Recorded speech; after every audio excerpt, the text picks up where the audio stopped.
Assalamu alaikum and Dobry Vyacha, brothers and sisters. Today's khutbah at Masjid An-Nur in Des Moines was about being accountable to Allah and holding yourself into account of your deeds and sometimes lack thereof. And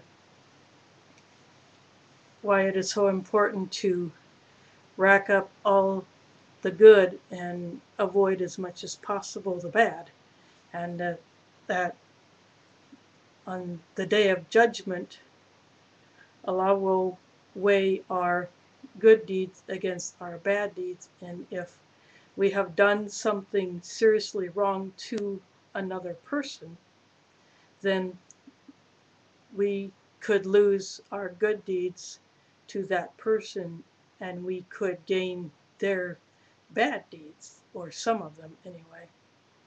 Thus, the person who commits such a sin would be on the short end of the stick and be out of the frying pan and into the fire. That's just my way of putting it. But being accountable is not only about ourselves, but parents have to be accountable for what they teach their kids.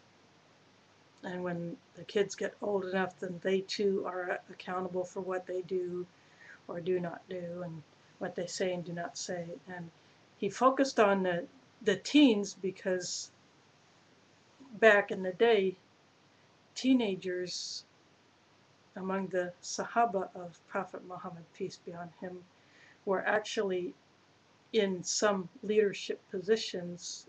And I don't know the name, or I can't remember it, but I have heard of it, where there was a, a teen who was actually in command of part of the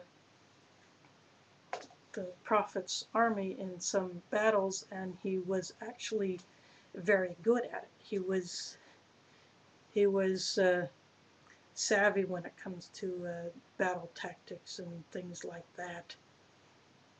So, but in contrast to teenagers these days, as I like to say when I'm saying du'as for them, I ask Allah to guide them, you know, from, instead of they're chasing the dunya instead of the akhirah. They're chasing the life of this world instead of working towards the life of eternity.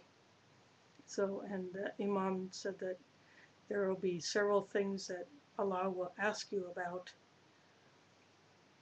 on the day of judgment, Yom Al-Qiyamah. And of course, one of them being the salah is the first thing. If you do not pray like we have been told by Allah to pray and taught by Muhammad, peace be on him, how to do it, then you basically, if you abandon the salah, if you abandon the 5 daily prayers, you abandon Islam. You basically punched your ticket to Jahannam, or hellfire, and you'll be held into account on what you do as far as charity, giving sadaqah, the extra charity in addition to the obligatory zakat on wealth that is qualifying for zakat. For instance, giving charity, like dropping some money in the donation box in the masjid, or taking some food to a food pantry collection site or collection bin or whatever, or holding the door open for a woman pushing a stroller with a baby in it. Just anything like that. Or riding the bus, if someone doesn't know where a place is, you can, and if you do know that, you tell that person where this place is, how to get there. That is sadaqah. Smiling is sadaqah. And so the the more actions like that you do for the sake of Allah, not to show off, because that is a sin, but the more actions like that, the more good deeds like that you do, then that jacks up your stack of good deeds. And there are actions that you do that could erase some sins. When they say if you walk to the masjid, although nowadays it's a little hard for most of us to walk to the masjid, but you take any steps you take to the masjid and you have already done wudu or ghusl, you are erasing sins when you do that.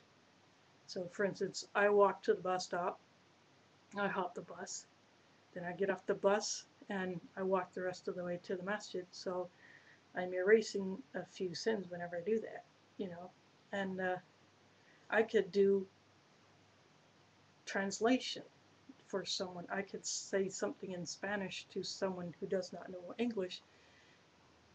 I could bridge a conversation that way, and I have done that. That is an act of charity. Helping someone do their taxes, because here in the U.S. they call it tax season. So it's the few months that we have between January and the middle of April to do your tax returns. So if you are good at it and you know someone who needs help but who cannot afford to have a professional do it, you do that and you do it for the sake of Allah, then you are doing charity. So, and of course, other things like learning the Quran, other Islamic studies, you do that. You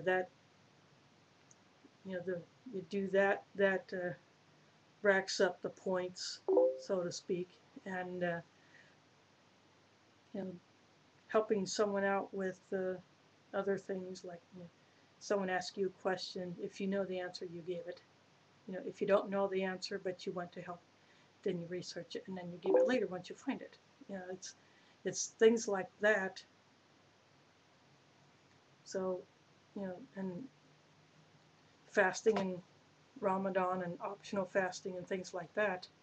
Whatever we are able to do for the sake of Allah, the more we do, the more the accounting will be in our favor, and the less we do of the good, the more we do of the bad. Then obviously, well, we know where all that goes. So that was the focus today, was making sure that you do as much good as you can in the best way that you can for the sake of Allah. And when it comes time for the final judgment, accounting, so to speak, then you will come out the winner and you will go to Jannah. And let us all hope and pray that we do as much good as we can, and pray that we are among those who will go to Jannah. So thanks for watching. I hope this is helpful to you. And of course, as always, if I mess up, it's my bad. And anything that's good is from Allah. Assalamu alaikum, do widzenia, and mi asr mila.